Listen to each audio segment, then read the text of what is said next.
Hello guys, mentor Sunil. क्या आपका बच्चा नीड बेस्ड कम्युनिकेशन कर लेता है? यानी उसे कुछ चाहिए तो आपको खींच करके घसीट करके लेके जाता है और आपको इशारों से समझाने की कोशिश करता है कि उसको क्या चाहिए।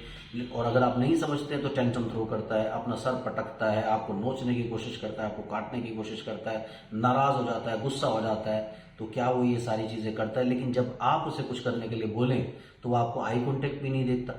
He is least bothered. वो आपको कोई अटेंशन नहीं देगा। आप उसे बुलाते रहेंगे कि आ जाओ आ जाओ आ जाओ, उसका नाम पुकारेंगे, नेम रिस्पॉन्स नहीं करेगा। तो क्या ये सारे सिम्टम्स आपके बच्चे में हैं? अगर ये सिम्टम आपके बच्चे में है और आपके बच्चे को किसी ने ऑटिस्टिक या एडीएचडी डायग्नोज किया है तो इसके बारे में मैं आपको बताऊंगा कि एग्जैक्टली आपके बच्चे में क्या प्रॉब्लम है और आप उसे कैसे घर पर मैनेज कर सकते हैं। चैनल को सब्सक्राइब कीजिए, लाइक कीजिए, शेयर कीजिए, पूरी दुनिया में फैला दीजिए। मुझसे कंसल्ट करने के लिए 8166790299 आप डायल कर सकते हैं। +91 जरूर लगाएं अगर आप इंडिया के बाहर से कॉल कर रहे हैं। एशियन कंसल्टेशन 1000 रुपीज, एशिया के बाहर से कंसल्ट कर रहे हैं 3000 रुपीज अकाउंट ट्रांसफर देकर आपको मेरा अपॉइंटमेंट मिल जाता है। तो चलिए बात करते हैं सबसे पहले कि आपके बच्चे के साथ क्या डिसऑर्डर है।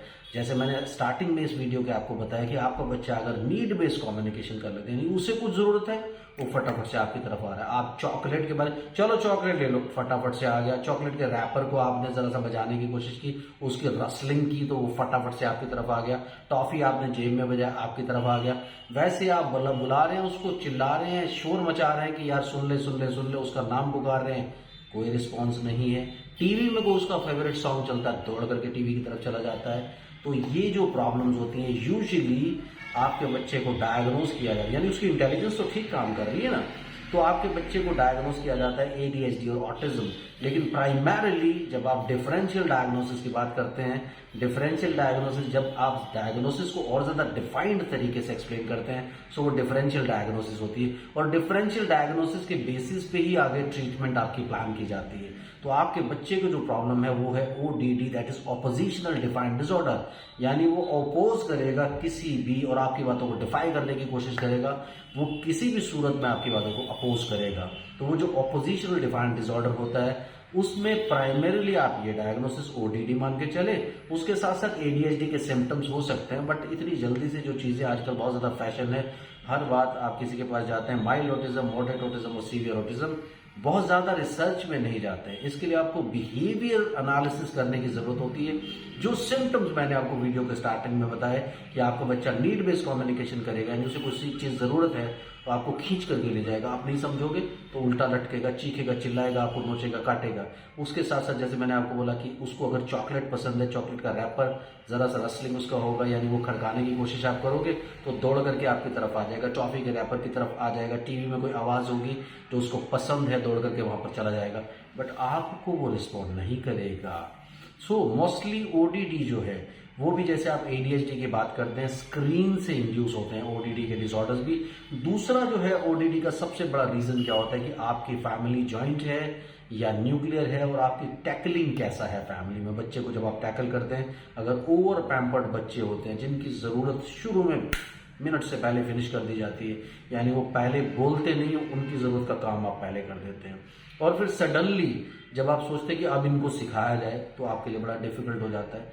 तो ये एक कहावत है कि जिनके बच्चे बचपन में रोते हैं उनके बच्चे सारी उम्र हंसते हैं, लेकिन जिनके बच्चे बचपन में हंसते हैं उनके बच्चे सारी उम्र में रोते हैं और दूसरों को भी रुलाते हैं। तो ये आप याद रखिए, शुरू में आपके बच्चे को बिहेवियर थेरेपी देना, यानी घर पर आप अपने बच्चे के बिहेवियर को जरूर मैनेज करें। अब क्या होता है कि बच्चा जब ऐसे माहौल में ग्रूम करता है कि उसको बोलना ही नहीं पड़ा किसी बात के लिए, बोलने के पहले उसकी सारी जरूरतें पूरी हो गई, तो वहां पर बच्चा जो है ओडीडी का शिकार जरूर होगा।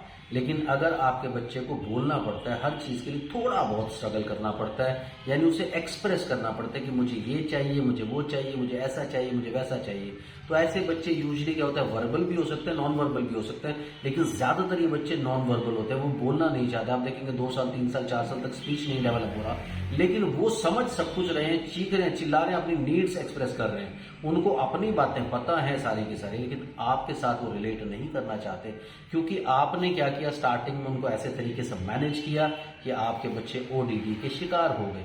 अब आप उनको चेंज भी करना चाहते, क्योंकि शुरू में क्या होता है कि 2 साल 2.5 साल का बच्चा बोलता नहीं, खींच रहा है, किसी के सामने खींच रहा है, घर में क्या दादा दादी बैठे, नाना नानी बैठे, कि क्यों रुला रहे हो बच्चे को, यार उसकी जरूरत पूरी कर दो। तो जब इस तरह के डायलॉग सामने से आते हैं आपके लिए परेशानी हो जाती है।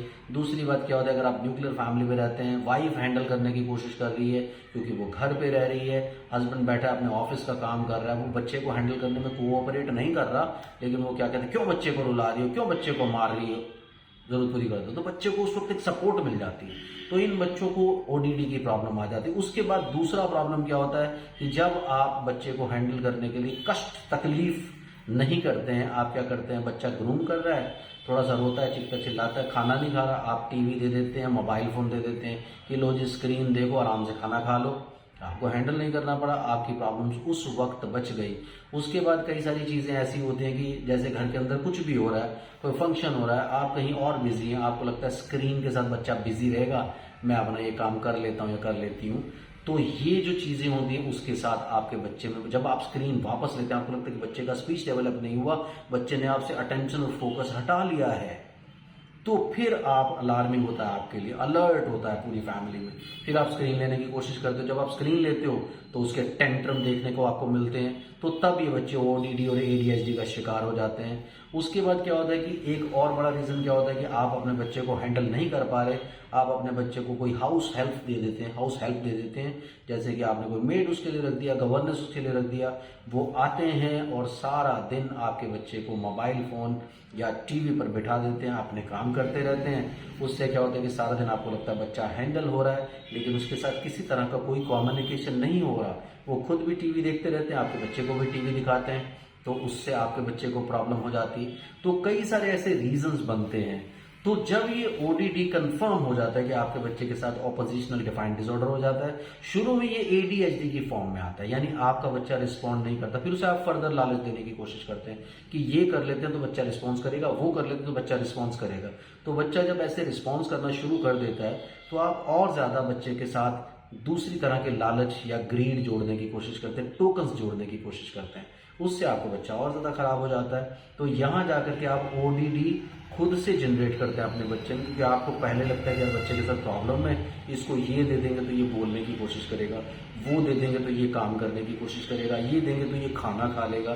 तो जब आप ये सारे के सारे टोकन्स अटैच करना शुरू करते हैं, रिश्वत अटैच करना शुरू करते हैं, तो आपके बच्चे को उसकी आदत पड़ जाती है। फिर जब आप उसे कुछ नहीं देते, आप वैसे उसे बुला करके बोलना चाहते हो, उससे रिलेट करना चाहते हो, वो आपसे रिलेट नहीं करता, सो उसके साथ attention deficit hyper activity disorder से ये स्टार्ट होता है। उसके बाद अल्टीमेटली ओडीडी में कन्वर्ट हो जाता है, यानी प्राइमरी डायग्नोसिस बाद में बन जाता है ओडीडी।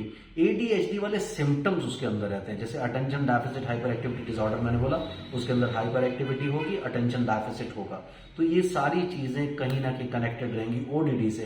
तो यहाँ आप कुछ भी करने के बजाय उसके बिहेवियर को मैनेज करने की कोशिश करें, उसकी बिहेवियर थेरेपी करने की कोशिश करें। कुछ टाइम के लिए आपके साथ प्रॉब्लम्स आएंगी, जब आप उसके साथ स्ट्रगल करोगे तो आपको पता चलेगा कि बच्चा आपको कोऑपरेट नहीं कर रहा, चीखता है, चिल्लाता है, टेंट्रम थ्रो करता है। तो आप उसको क्या करेंगे, दो चीजें होती है टेंट्रम को हैंडल करने के लिए, एक होता है डिस्ट्रैक्शन, दूसरा होता है इग्नोरेंस, यानी आप उसे दिल पे पत्थर रखें, बच्चा आपका ज्यादा प्रॉब्लम करेगा, बट उसे इग्नोर करके साइड में निकल जाए।